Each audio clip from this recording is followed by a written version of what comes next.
Dear Zimbabweans and my worldwide friends, I write to all of you after almost 16 months of incarceration in Chikurubi maximum prison. I am under political persecution by the regime in Zimbabwe. I did not commit any crime. I'm not a criminal. I'll never be one, and no one will create one out of me. I'm a political prisoner persecuted for being an opponent to the regime. I write to you in different circumstances. When I was arrested on the 14th of June 2022, I was the member of parliament of the good people of Zengeza West. 16 months down the line, as per the desires and wishes of my persecutors, I am displaced. Congratulations to them for achieving the political profit they wanted. At the time of my arrest, I was running a very successful law practice in Chitungwiza. I am advised that my law offices have been shut down and ruined. In their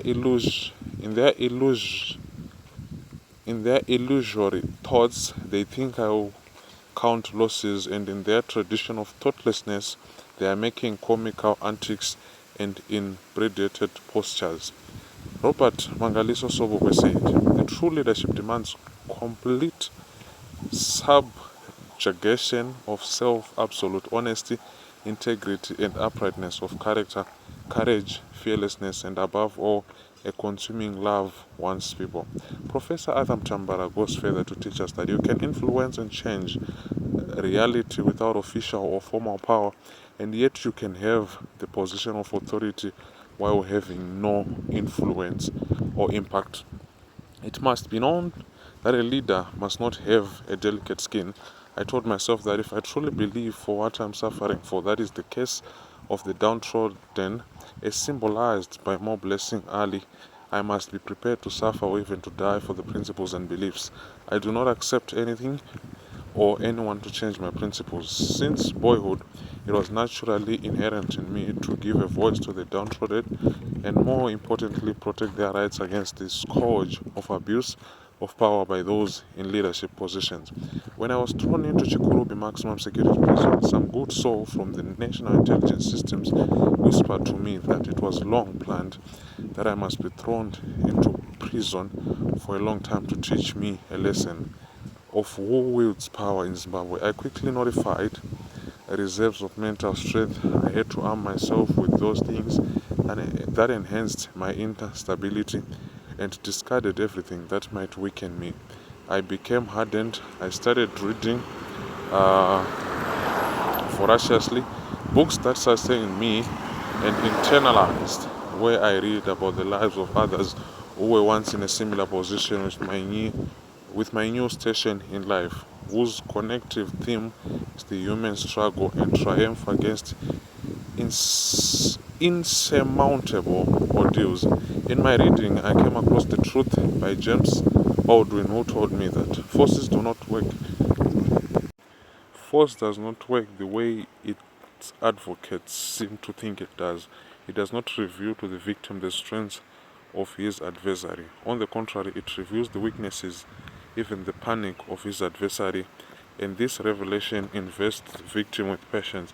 Furthermore, it is fatal to create too many victims. Imprisonment, murder, poisoning, torturing, and the use of terror and violence as instruments of political organization by unpopular regimes is the weakest and most unsophisticated weapons and methods used against political opponents. It depicts cowardice and desperation. When I was tripped last year in December, dear Zimbabweans and my worldwide friends, about the plot to assassinate me through poisoning, I did not linger. No one will grow horns. I only informed my family, my lawyers, selected political leaders, and friendly embassies. I will, and I was still prepared to suffer martyrdom for the sake of freedom of our oppressed masses. There are several men and women who walk the road of pain and scars collected as the ultimate prize of pursuing the truth and justice. I am prepared to suffer for my principles. In the state of affairs in our country, one must take sides. Either you are sincerely with the downtrodden masses of our people, or you are on the side of the oppressor. The moment has come to choose. The masses of our people have been reduced to destitute members of society. We have been pauperized with unmatched increasing misery. Can anyone please tell me the reason why I am in jail? Prison, a place intended to be a punishment, became the most valuable college for me. It became the place I discovered and understand myself and many things.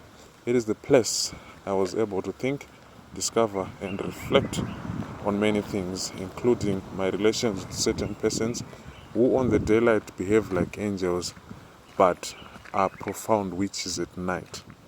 Like Mangosuthu Gacha Buthelezi, who portrayed Nelson Mandela as a friend and publicly called for his release, but behind the scenes condemned the release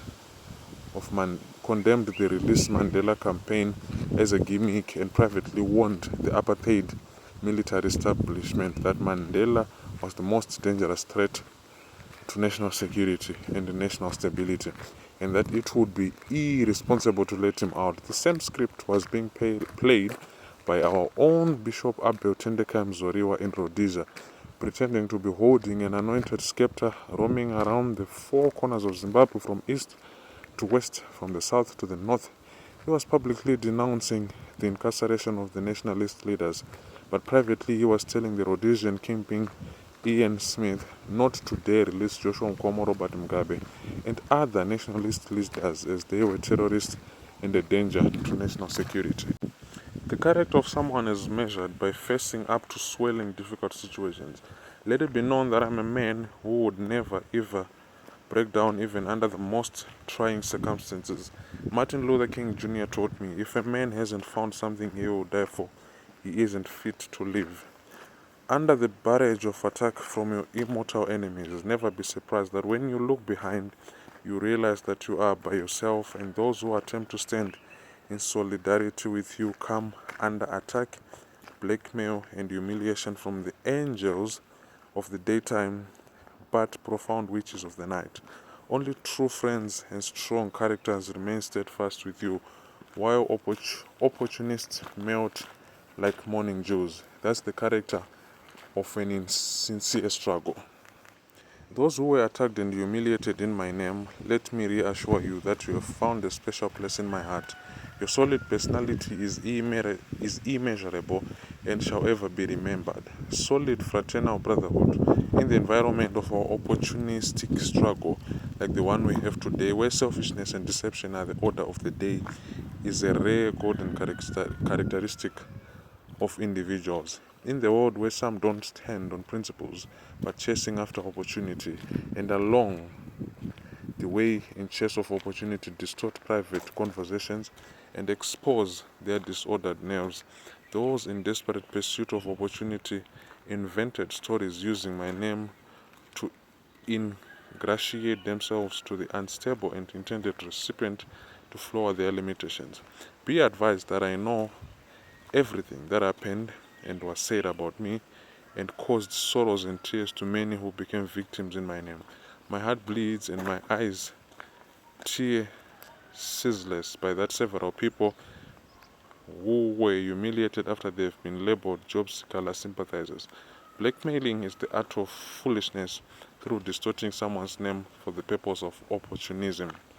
Thank you very much from the bottom of my heart to all those who are standing with me in Zimbabwe and worldwide. Your love is recorded and will never be forgotten. I was stunned with the swift response of love after the visit by my children here in prison, bidding me farewell back to school, in tears that I haven't paid their school fees and that they were going back to school without supplementary needs.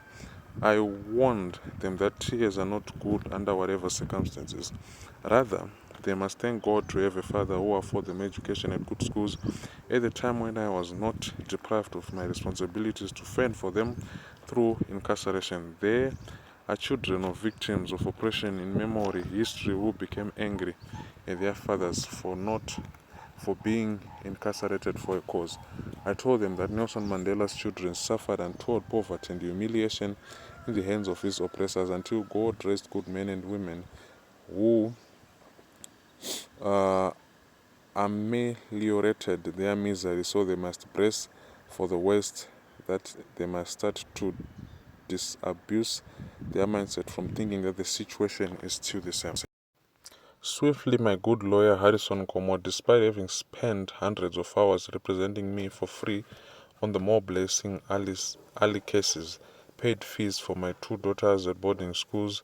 Honorable David quoted, through the family trust, paid Fidel's fees.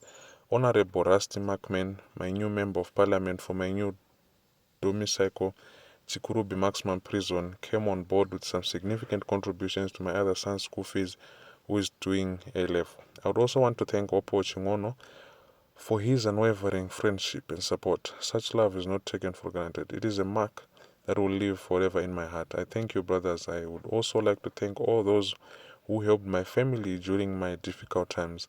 The greatness of men and women is seen by what they say and do for others during times of trials and tribulations. If need be, I will direct my wife to sell every property of ours to the last spoon to sustain my family during the period of my incarceration occasioned by my oppressors. It is foolish for anyone to underestimate my inner resolve to suffer any consequences for the cause I am standing for. I did not commit any crime. I am a subject of tyrannical oppression because of my political beliefs that will never be changed by anyone, even under the threat of a gun pointed on my head. Pray for me, pray for Zimbabwe. I love you all. By Job Sikhala, Chikurubi Maximum Security Prison. So this is the letter by Job Sikhala. He mentioned some individuals achitenda vanhu vari kumubatsira nema-fees and the wellness of his family. Not to mention but a few. Ataura David Coulthard, akataura Rusty McMahon, then ataura lawyer rake Harrison Komo, akataura Hope Watching, one of the famous journalists. Now, people have been talking pa social media kuti sei mazita evanhu vanenge ananafadza emahere nana Nelson Chamisa vasipo apa, and it has caused a lot of suspicions kune vanhu kuti maybe these people are neglecting Job Sikhala. Ndo zviri kutaurwa pa social media izvezvi. But guys, let us know what you think in the comment section. Nyaya ndiyo tsamba ndiyo takuverengerai mainzwa. It is a touching letter and ine madetails akawanda ataurwa naJob Sikhala. Thank you so much guys, I really appreciate your support.